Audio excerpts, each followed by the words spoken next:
Have you ever heard of a V8 engine that made AMC believe they could take on GM, Ford, and Chrysler? Not the 390, not the 401, but a name lost to time, AMC 343 V8. At a time when the Big Three ruled the roads with raw power and massive scale, a small underdog, American Motors Corporation, quietly built a compact, efficient, and surprisingly fierce V8 that forced Detroit to pay attention. It wasn't the most powerful, nor the loudest on the track, but its perfect balance of performance, durability, and character made the AMC 343 a forgotten icon of the 1960s. In this video, we'll dig into the files of this lost engine to understand why it was once called the heart of a mechanical rebellion. In the early 1960s, the American car market was like a massive battlefield. GM, Ford, and Chrysler, the Big Three, held absolute dominance, controlling over 85% of the market. Meanwhile, AMC, American Motors Corporation, was the underdog, struggling to survive with simple and economical cars. But America was changing. A new wave of younger consumers wanted faster, more stylish cars. The Mustang, GTO, and Charger were born, launching the muscle car era. If AMC didn't catch up, they would be left in the dust. Roy Abernethy, then CEO of AMC, realized the company needed a bold shift from cars for old folks to something younger, modern, and sportier. And to make a sporty car, they needed a powerful engine. AMC's older V8s, like the 327, were reliable but outdated, heavy, and no longer competitive. So AMC made a rare move in the industry to design a brand new family of V8s, from the engine block to the heads and camshafts. Thus, in 1967, AMC's second-generation V8s were born, including the 290, 343, and 390 CYD. Of these, the 343 was the mid-tier choice, carrying the company's biggest hopes. Powerful enough for performance, efficient enough for mainstream use. It was a classic overhead valve V8, with a cast iron block, iron heads, and a camshaft located inside the engine. This design gave the 343rd AMC's trademark durability, while shedding weight compared to similar GM or Chrysler V8s. Its 343 cubic inches of displacement, or roughly 5.6 liters, came from a 4.0 8-inch bore and 3.2 8-inch stroke. This near-square ratio allowed the engine to rev freely while still delivering solid, low-end torque. The stock compression ratio was 10.2 to 1, which was fairly high for 1967. With a 4-barrel carburetor, the 343 could make 343 horsepower, 280 horsepower, and about 365 pound-feet of torque. One of its biggest advantages was its modular design. It shared many components with its AMC siblings, the 290 and 390, including the block, connecting rods, oiling system, and assembly structure. This kept production costs low while maintaining versatility. The 343 wasn't just easy to maintain, it was relatively light, which helped vehicle weight distribution, often overlooked in the muscle car era. And if you've ever heard the distinct bark of an AMC V8, you'll know nothing else sounds quite like it. But that sound is just the beginning. What happens when you press the throttle and let the 343 work at full power? Real-world performance is where the AMC 343 truly shines, not through flashy numbers, but through the way it feels behind the wheel. In lightweight models like the AMX or Rebel SST, the 343 delivers impressively quick response. An AMX, weighing around 3,200 pounds, could go from 0 to 60 miles per hour in just about 7.5 seconds and run the quarter mile in under 16 seconds. A surprising feat for a small automaker like AMC.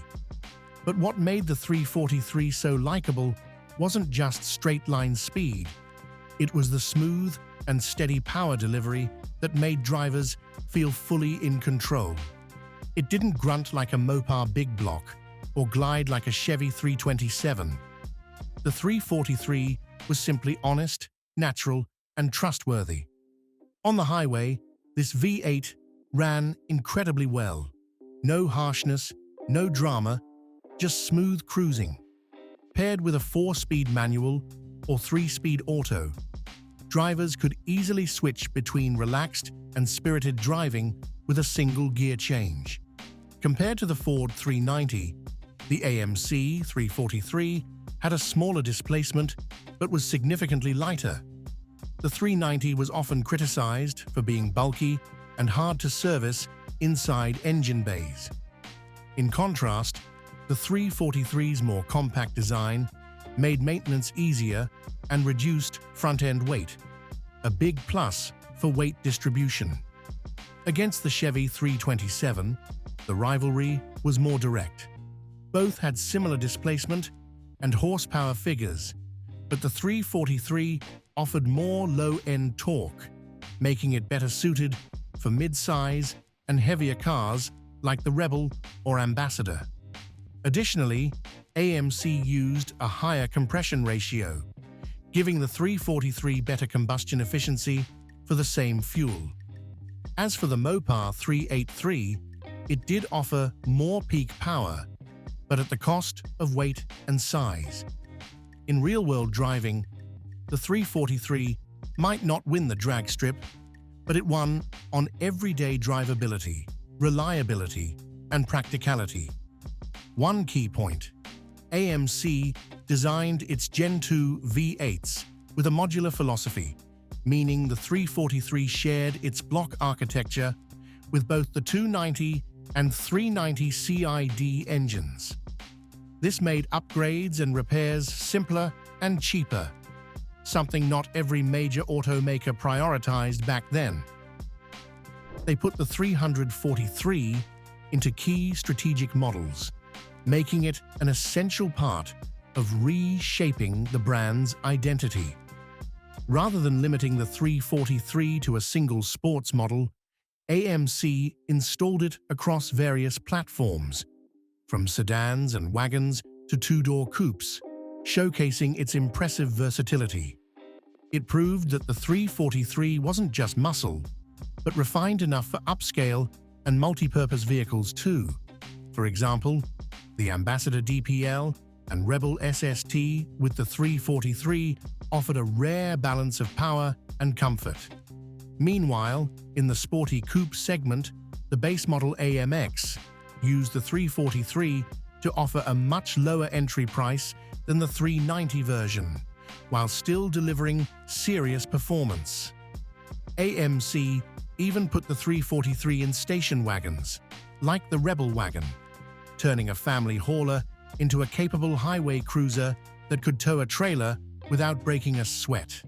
With optional manual or automatic transmissions, drivers could tailor their experience to suit their needs.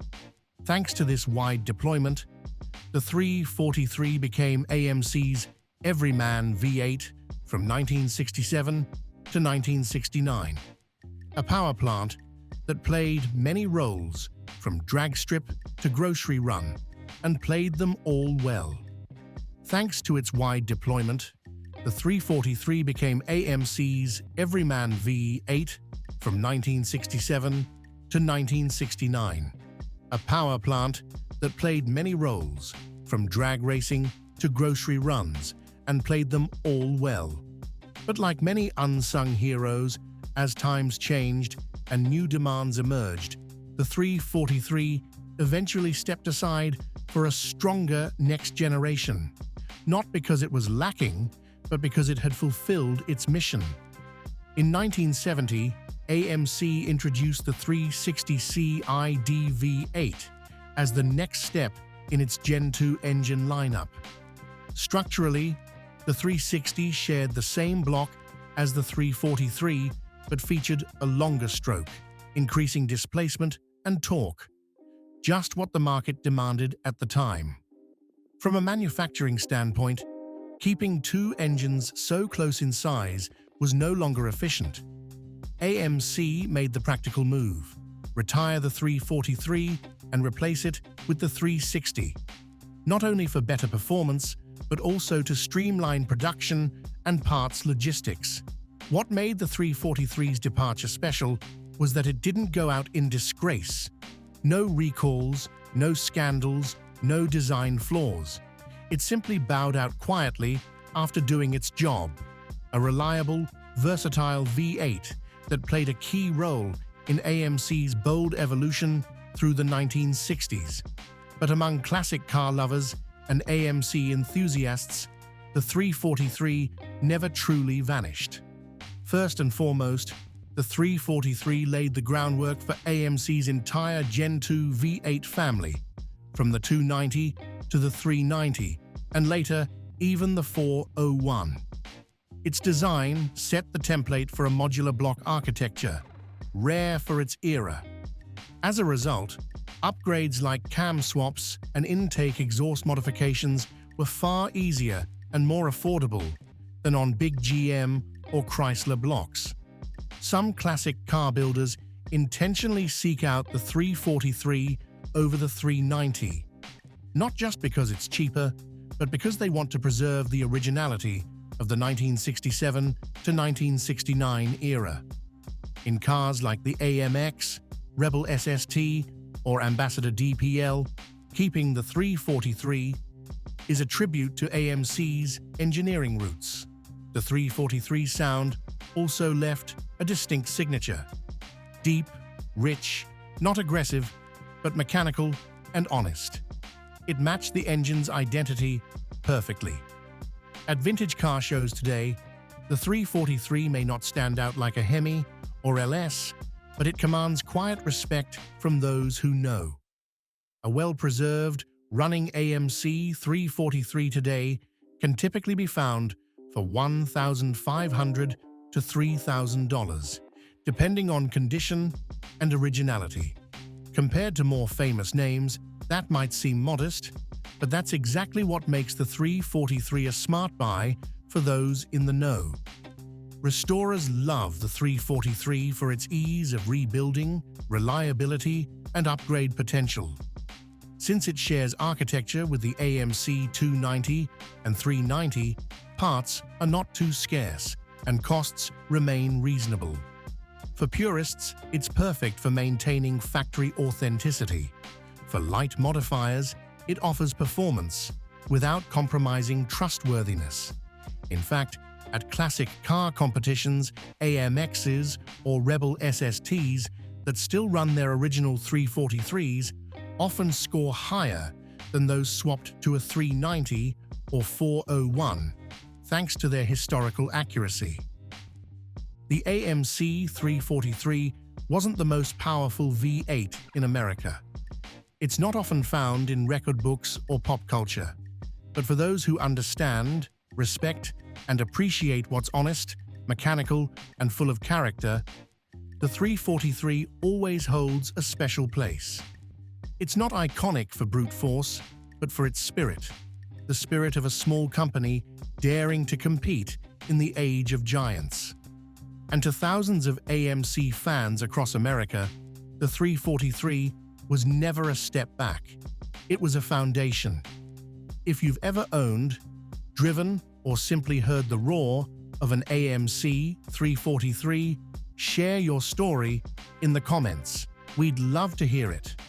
And if you enjoy content about engines, the forgotten but no less great, don't forget to like, subscribe, and ring the bell so you won't miss the next ride.